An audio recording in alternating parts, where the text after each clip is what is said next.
Hello, my name is Robbie from rentorlandoscooters.com, and today I'm going to show you how to disassemble a gogo scooter. Fold the seat down, grab it, lift it up, pull the battery case, pull the basket, unscrew the knob, fold the steering, and tie it back. And last part from the back, lift the handle up. You can grab the scooter from here, put it inside your vehicle. Same thing for the back. Now you want to put it back together.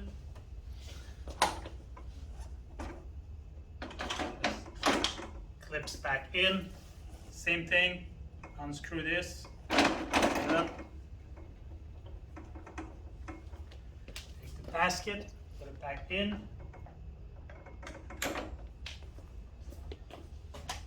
Batteries.